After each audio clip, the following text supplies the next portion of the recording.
At first glance, you could be excused for thinking Power Racer is yet another Pac-Man ripoff. Well, you'd be wrong. Power Racer is based on the Sega, arcade game Head On from 1979, predating Pac-Man by a whole year. This is the original dot-eating maze game, if you were wondering. The idea here is you're a race car who needs to speed around a 4-lane track, collecting all the dots. You move automatically, so don't need to steer or anything, but you can control your speed by pressing A. There are intersections in the middle of each side at which you can cross 1 or 2 lanes. Of course, it's not as simple as just collecting the dots. There's another car going the other way, trying to crash head-on into you.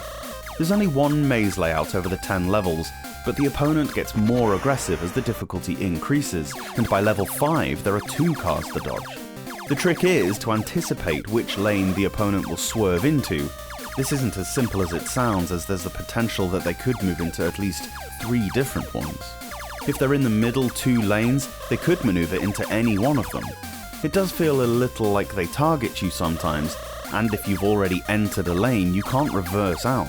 You're in it until the next intersection. Yeah, the game looks really boring. It looks like an early 80s arcade game, and has no more flash than that. But does it need to? You can see what needs to be done. The entire maze is on the one screen, which takes up all the available space, and besides, the game moves so quickly that you won't have time to admire the scenery. The music is excellent, fast-paced, and certainly fits the game theme, although a wider range of sound effects would have been nice. It may seem like a tiny little game concept to bother dedicating a whole cartridge to. Few graphics and one maze layout, but there's a special mode as well as the normal conversion.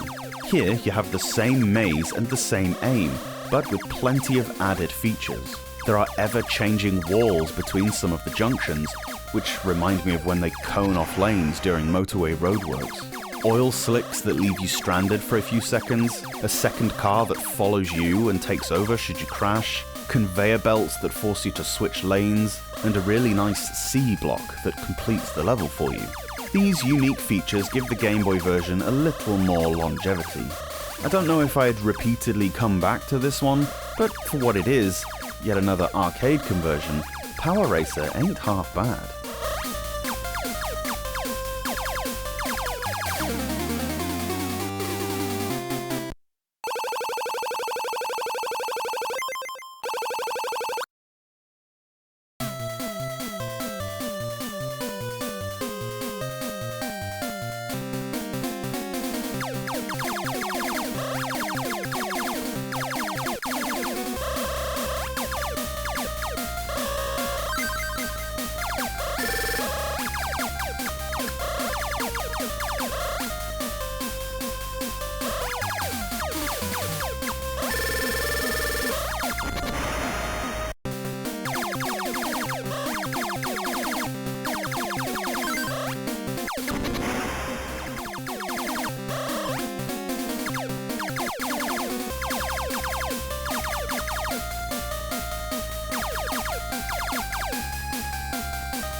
Thanks so much for watching this video.